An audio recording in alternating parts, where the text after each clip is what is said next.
ओम नमो भगवते वासुदेवाय नमः। संक्षिप्त महाभारत कथा वन पर्व के अंतर्गत भाग 6। आज की कथा में द्वैत वन में पांडवों का निवास, मार्कंडेय मुनि और दलभ्यबक का उपदेश तथा धर्मराज युधिष्ठिर और द्रौपदी का संवाद, क्षमा की प्रशंसा। विषमपिजायन जी कहते हैं, जन्मजय, जब भगवान श्री कृष्ण आदि अपने अपने स्थान के लिए रवाना हो गए, तब प्रजापतियों के समान तेजस्वी पांडवों ने वेद वेदांग वेता ब्राह्मणों को सोने की मोहरें, वस्त्र और गोएं देकर रथ पर सवार हो अगले वन के लिए प्रस्थान किया। इंद्रसेन सुभद्रा की दासियों और वस्त्र आभूषणों को लेकर 20 सैनिकों के संरक्षण में रथ पर द्वारका के लिए रवाना हुआ। उस समय मनस्वी नागरिक धर्मराज युधिष्ठिर के पास आकर उनके बाएं खड़े हो गए और उनमें से मुख्य ब्राह्मण प्रसन्नता के साथ धर्मराज से बातचीत करने लगे। पांडवगण झुंड के झुंड प्रजा को आई देख खड़े हो गए और उनसे बात करने लगे। उस समय राजा और प्रजा दोनों ही आपस में पिता पुत्र के समान व्यवहार कर रहे थे। सारी प्रजा कहने लगी, हाँ स्वामी, हाँ धर्मराज, आप हम लोगों को अनाथ करके क्यों जा रहे हैं? आप कुरुवंशियों में श्रेष्ठ और हमारे स्वामी हैं। आप इस देश तथा हम नागरिकों को छोड़कर कहाँ जा रहे हैं? क्या पिता कभी अपनी संतान को इस प्रकार अनाथ करता है? क्रूर बुद्धि दुर्योधन, शाकुनी और कर्ण को धिक्कार है, जिन्होंने आप जैसे धर्मात्मा महापुरुष को कपटद्यूत के द्वारा छल कर दुखी करना चाहा है। आप अपने बसाए हुए कैलाश के समान चमकीले इंद्रप्रस्थ को छोड़कर कहाँ जा रहे हैं? आप हम लोगों को क्यों नहीं बतला जाते कि मैं दानव द्वारा निर्मित सभा छोड़कर कहाँ जा रहे हैं? प्रजा की बात सुनकर महापराक्रमी अर्जुन ने सारी प्रजा से ऊंचे स्वर में कहा, उपस्थित नागरिकों, धर्मराज वन में निवास करने के बाद वे दिव्य सभा और शत्रुओं की कीर्ति छीन लेंगे। तुम लोग अपने धर्म के अनुसार अलग अलग सत्पुरुषों की सेवा करके उन्हें प्रसन्न करना, जिससे आगे चलकर हमारा काम बन जाए। अर्जुन की बात सुनकर सब लोगों ने वैसा करना स्वीकार किया। उन लोगों ने युधिष्ठिर के बहुत कहने पर पांडवों को दाहिने करके खिन्नता के साथ अपने अपने घर की यात्रा की।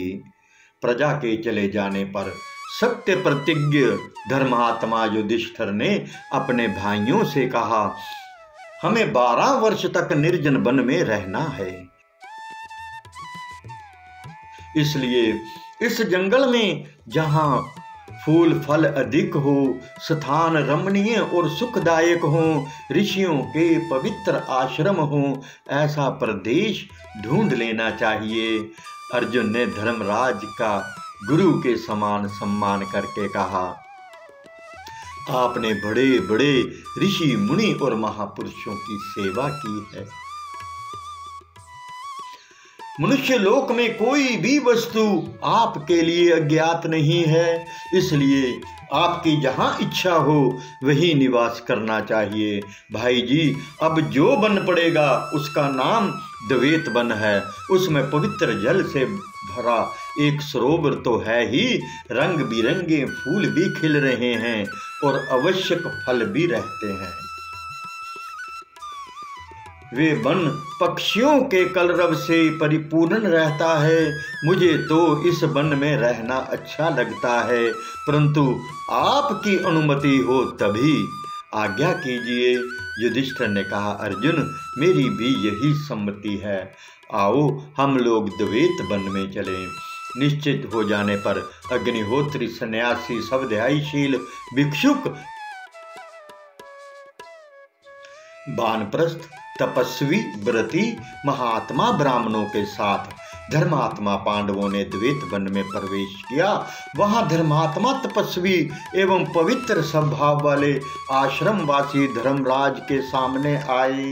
धर्मराज ने यथा योग्य सबका स्वागत सत्कार किया। तदंतर एक फूलों से लदे कदम्ब वृक्ष की छाया में आकर बैठ गए। भीमसेन, द्रौपदी, अर्जुन, नकुल, सहदेव और उनके सेवकों ने रथों से नीचे उतरकर घोड़े खोल दिए और सब धर्मराज के पास आकर बैठ गए। वहां रहकर धर्मराज समस्त अतिथि, अभ्यागत, ऋषि, मुनि और ब्राह्मणों को कंद, मूल, फल आदि से तृप्त करने लगे। बड़ी बड़ी इष्टियां, श्रद्ध कर्म, शांतिक पौष्टिक क्रियाएं धौम्य पुरोहित के निर्देश अनुसार होती। समृद्धशाली पांडव इंद्रप्रस्थ का राज्य छोड़कर द्वैत वन में रहने लगे। इन्हीं दिनों परम तेजस्वी महामुनि मार्कंडे पांडवों के आश्रम पर आए। महामनस्वी युधिष्ठिर ने देवता, ऋषि और मनुष्यों के पूजनीय मार्कंडे जी का विधि पूर्वक स्वागत सत्कार किया। मार्कंडे जी महाराज वनवासी पांडव और द्रौपदी की ओर देखकर मुस्कुराने लगे। धर्मराज युधिष्ठिर ने पूछा, माननीय, अन्य सभी तपस्वी मुझे इस दिशा में देखकर संकोच के मारे कुछ बोल नहीं पाते और आप मेरी ओर देखकर मुस्कुरा रहे हैं, इसका क्या अभिप्राय है? मार्कंडे जी ने कहा, मैं तुम्हें इस दशा में देखकर प्रसन्नता से नहीं मुस्कुरा रहा हूं, मुझे किसी बात का घमंड नहीं है। तुम लोगों की इस दशा को देखकर मुझे सत्यनिष्ठ दशरथ नंदन भगवान रामचंद्र की स्मृति हो आई है। उन्होंने पिता की आज्ञा से एकमात्र धनुष लेकर सीता और लक्ष्मण के साथ वनवास किया था। उन्हें मैंने श्रीमुख पर्वत पर विचरते समय देखा था। भगवान रामचंद्र इंद्र से भी बलवान, यम को भी दंड देने की शक्ति रखने वाले महामनस्वी तथा निर्दोष थे। फिर भी उन्होंने पिता की आज्ञा से वनवास स्वीकार करके अपने धर्म का पालन किया। यद्यपि उन्हें संग्राम में कोई भी जीत नहीं सकता था, फिर भी उन्होंने राजोचित भोगों का त्याग करके वनवास किया। इससे ये सिद्ध होता है कि मनुष्य को मैं बड़ा बलवान हूँ ऐसा समझकर अधर्म नहीं करना चाहिए। भारतवर्ष के बड़े बड़े इतिहास प्रसिद्ध राजा नाभाग, भगीरथ आदि ने सत्य के बल पर ही पृथ्वी का शासन किया था। धर्मराज, इस समय जगत में तुम्हारा यश और तेज दीप्तिमान हो रहा है। तुम्हारी धार्मिकता, सत्यनिष्ठा, सद्व्यवहार जगत के समस्त प्राणियों से बढ़े चढ़े हैं। तुम अपनी प्रतिज्ञा के अनुसार वनवास की तपस्या कर लेने के बाद अपनी तजोमयी राजलक्ष्मी को कौरवों से छीन लोगे, इसमें कोई संदेह नहीं। इस प्रकार कहकर महामुनि मार्कंडे पुरोहित धौम्य और पांडवों से अनुमति लेकर उत्तर दिशा की ओर चले गए। जब से महात्मा पांडव द्वैत मन में आकर रहने लगे, तब से वह विशाल वन ब्राह्मणों से भर गया।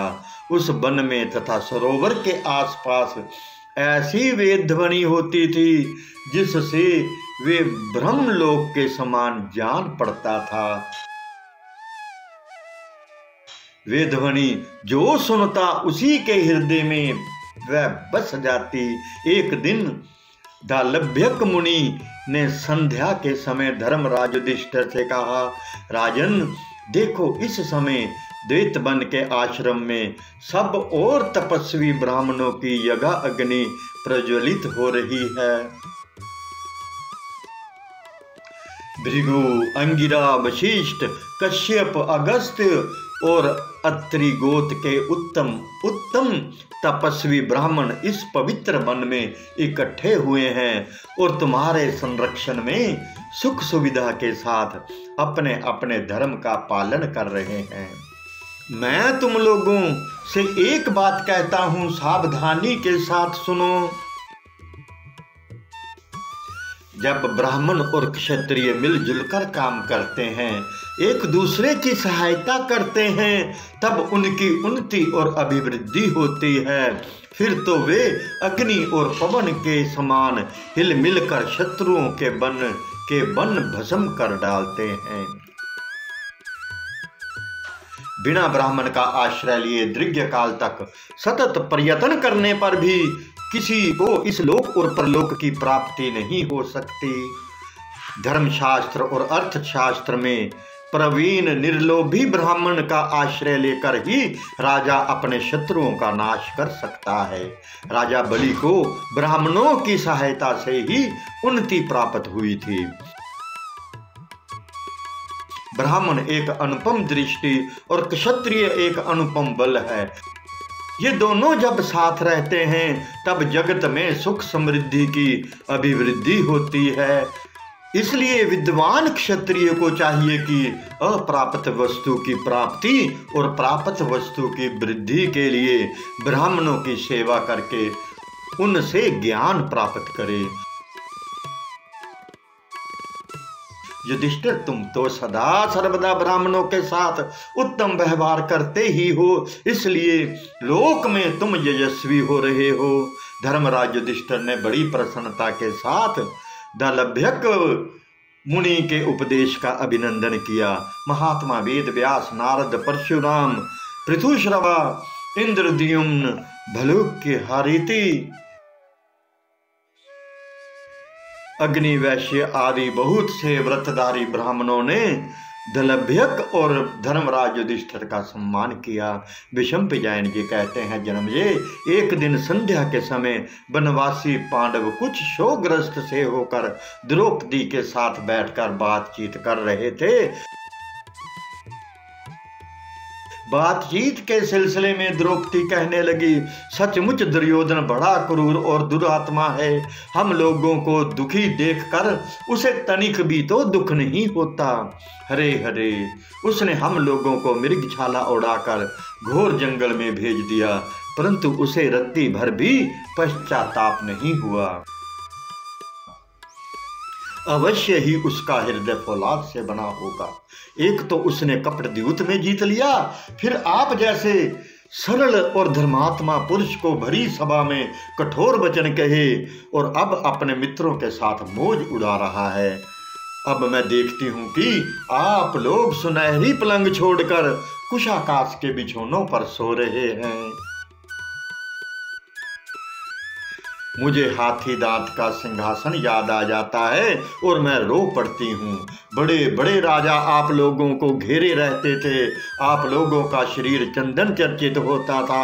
आज आप अकेले मैले कुचैले जंगलों में भटक रहे हैं। मुझे भला कैसे शांति मिल सकती है?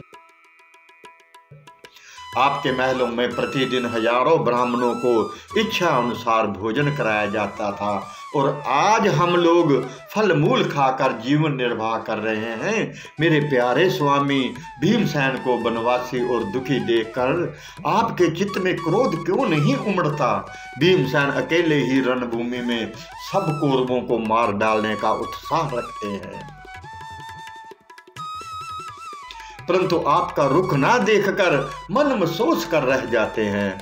अर्जुन 2 बाह के होने पर भी 1000 बाह वाले कीर्तवीर अर्जुन के समान बलशाली है।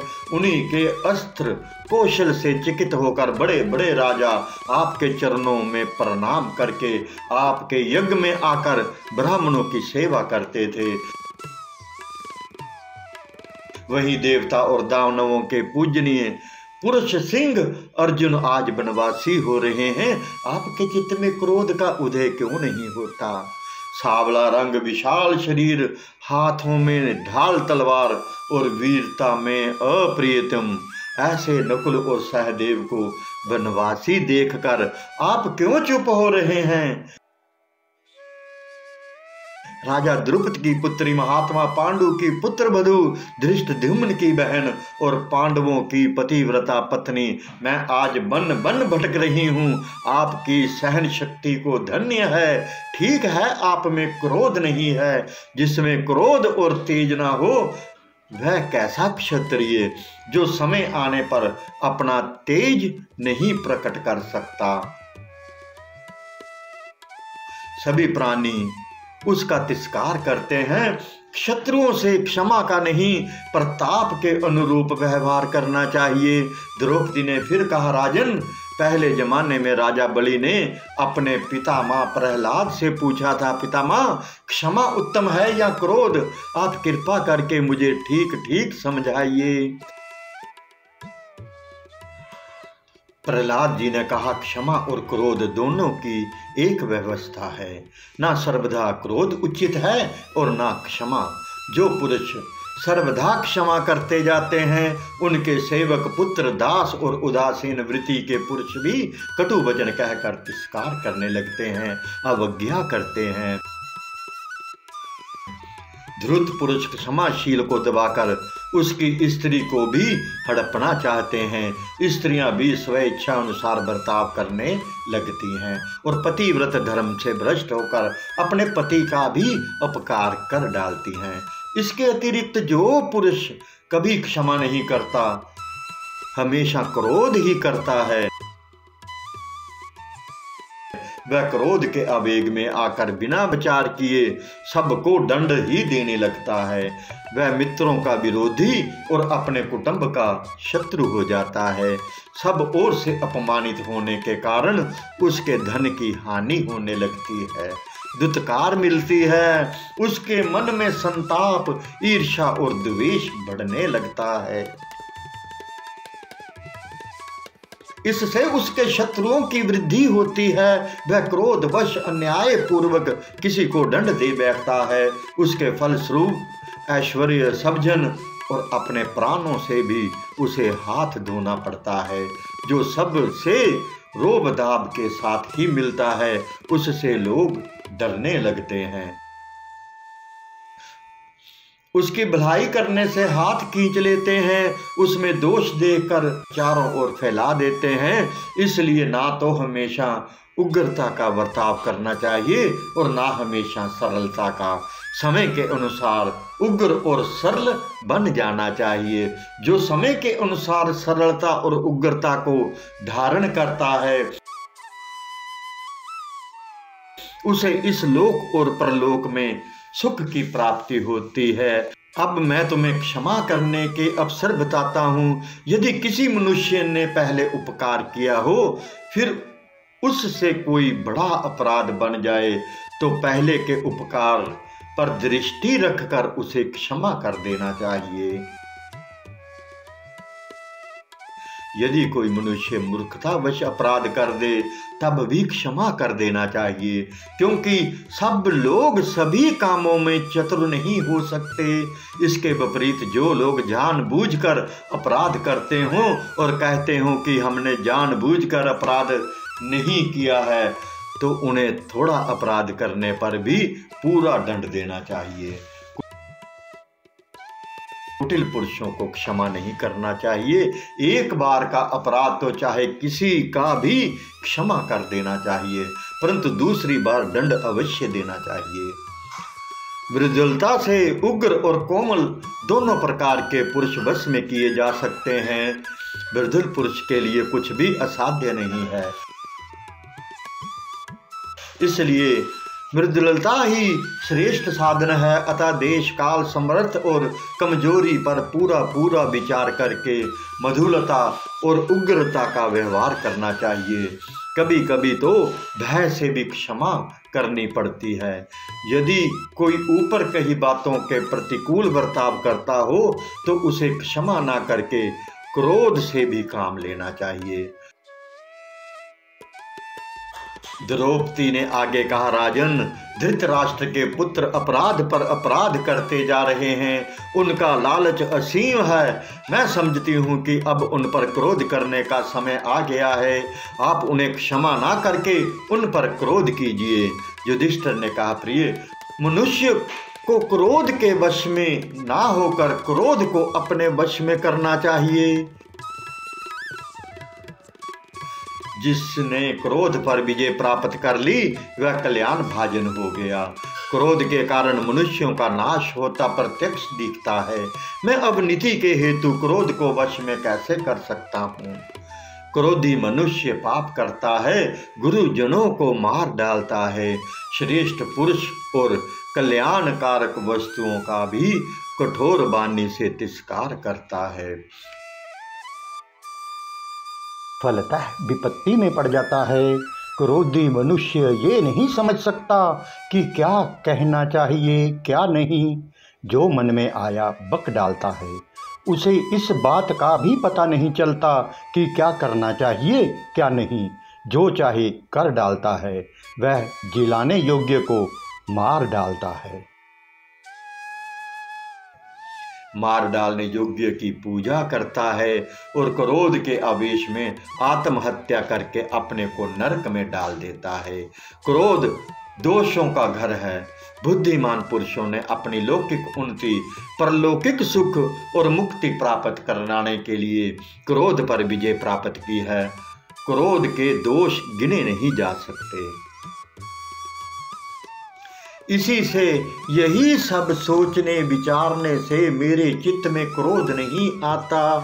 जो मनुष्य क्रोध करने वाले पर भी क्रोध नहीं करता, क्षमा करता है, वह अपने और क्रोध करने वाले की महासंकट से रक्षा करता है। वह दोनों का रोग दूर करने वाला चिकित्सक है। झूठ बोलने की अपेक्षा सच बोलना कल्याणकारी है। क्रूरता की अपेक्षा कोमलपना उत्तम है। क्रोध की अपेक्षा क्षमा ऊंची है। यदि दुर्योधन मुझे मार भी डाले तो भी मैं अनेकों दोषों से भरे और महात्माओं से प्रत्यक्त क्रोध को कैसे अपना सकता हूँ। मैंने यह निश्चय कर लिया है कि तत्वदर्शी पुरुष में, जिसे तपस्वी कहते हैं, क्रोध होता ही नहीं। जो अपने क्रोध को ज्ञान दृष्टि से शांत कर देते हैं उन्हें ही तपस्वी समझना चाहिए। क्रोधी मनुष्य जब अपने कर्तव्य को ही भूल जाता है तब उसे कर्तव्य अथवा मर्यादा का ध्यान रह ही कैसे सकता है। क्रोधी पुरुष अबाध्य प्राणियों को मार डालता है, गुरुजनों को मर्म भेदी वचन कहता है। इसलिए यदि अपने में तेज हो तो पहले क्रोध को ही अपने वश में करना चाहिए। काम करने की चतुराई, शत्रुओं पर विजय प्राप्त करने के उपाय का विचार, विजय प्राप्त करने की शक्ति और स्फूर्ति तेजस्वियों के गुण हैं। ये गुण क्रोधी मनुष्य में नहीं रह सकते। क्रोध के त्याग से ही इनकी प्राप्ति होती है। क्रोध रजोगुण का परिणाम होने के कारण मनुष्यों की मृत्यु है। इसलिए क्रोध छोड़कर शांत हो जाना चाहिए। एक बार अपने धर्म से हट जाना भी अच्छा, परंतु क्रोध करना अच्छा नहीं। मैं मूर्खों की बात नहीं करता। समझदार मनुष्य भला क्षमा को कैसे त्याग कर सकता है। मनुष्यों में यदि क्षमाशीलता ना हो तो सब लोग आपस में लड़ झगड़ कर मर मिटें। एक दुखी दूसरे को दुख दे। दंड देने वाले गुरुजनों पर भी प्रहार करने को उद्युक्त हो जाए तब तो कहीं धर्म रहे ही नहीं। प्राणियों का नाश हो जाए, ऐसी अवस्था में क्या होगा। गाली के बदले में गाली, मार के बदले में मार, तिरस्कार के बदले में तिरस्कार, पिता पुत्र को, पुत्र पिता को, पति पत्नी को और पत्नी पति को कष्ट कर डाले। कोई मर्यादा, कोई व्यवस्था, कोई सौहार्द ना रहे। जो गाली देने पर भी, मारने पर भी क्षमा करता है, क्रोध को वश में करता है, वह उत्तम विद्वान है। क्रोधी मूर्ख है, नरक का भागी है। इस संबंध में महात्मा कश्यप ने क्षमाशील पुरुषों के बीच में क्षमा की साधना का गीत गाया है। क्षमा धर्म है, क्षमा यज्ञ है, क्षमा वेद है, क्षमा सब ध्याय है। जो मनुष्य क्षमा के इस सर्वतोकृष्ट स्वरूप को जानता है वह सब कुछ क्षमा कर सकता है। क्षमा ब्रह्म है, क्षमा सत्य है, क्षमा ही भूत और भविष्यत है, क्षमा तप है, क्षमा पवित्रता है, क्षमा ने ही इस जगत को धारण कर रखा है। यज्ञिकों को जो लोक मिलते हैं उनसे भी ऊपर के लोक क्षमावानों को मिलते हैं। वेदज्ञों को, तपस्वियों को और कर्मनिष्ठों को दूसरे दूसरे लोक मिलते हैं, परंतु क्षमावानों को ब्रह्मलोक के श्रेष्ठ लोक मिलते हैं। क्षमा तपस्वियों का तेज है, तपस्वियों का ब्रह्म है और सत्यवानों का सत्य है। क्षमा ही लोपोपकार, क्षमा ही शांति है। क्षमा में ही सारे लोक लोकोपकारक यज्ञ सत्य ब्रह्म प्रतिष्ठा हैं। ऐसी क्षमा को भला मैं कैसे छोड़ सकता हूँ। ज्ञानी पुरुष को सर्वदा क्षमा ही करना चाहिए। जब सब कुछ क्षमा कर देता है तब वह स्वयं ब्रह्म हो जाता है। क्षमावानों को ये लोक और परलोक दोनों तैयार हैं। यहाँ सम्मान और परलोक में शुभ गति। जिन्होंने क्षमा के द्वारा क्रोध को दबा दिया है उन्हें परम गति प्राप्त हो गई है। प्रिय, महात्मा कश्यप ने क्षमा की महिमा इस प्रकार गाई है। इसे सुनकर तुम क्रोध छोड़ो और क्षमा का अवलंबन करो। भगवान श्री कृष्ण भीष्म पितामह, आचार्य धौम्य, मंत्री विदुर, कृपाचार्य संजय और महात्मा वेद व्यास भी क्षमा की ही प्रशंसा करते हैं। क्षमा और दया ही ज्ञानियों का सदाचार है, यही सनातन धर्म है। मैं सच्चाई के साथ क्षमा और दया का पालन करूंगा। विशंपजायन जी कहते हैं, जन्मजय, जब भगवान श्री कृष्ण आदि अपने अपने स्थान के लिए रवाना हो गए तब प्रजापतियों के समान तेजस्वी पांडवों ने वेद वेदांग वेता ब्राह्मणों को सोने की मोहरें, वस्त्र और गोएं देकर रथ पर सवार हो अगले वन के लिए प्रस्थान किया। ओम नमो भगवते वासुदेवाय नमः। एक विनम्र निवेदन है कि संपूर्ण महाभारत की रोचक एवं ज्ञानवर्धक कथाओं का आनंद लेने के लिए आप हमारे YouTube चैनल कहना सेवा के साथ जुड़ें तथा अपने सभी मित्रों को भी हमारे चैनल को लाइक और सब्सक्राइब करने के लिए आज ही आमंत्रित करें। आपके मित्र भी इन कथाओं का आनंद लें। धन्यवाद। हरे कृष्ण कृष्ण कृष्ण हरे हरे, हरे राम राम राम हरे हरे। जय श्री कृष्ण।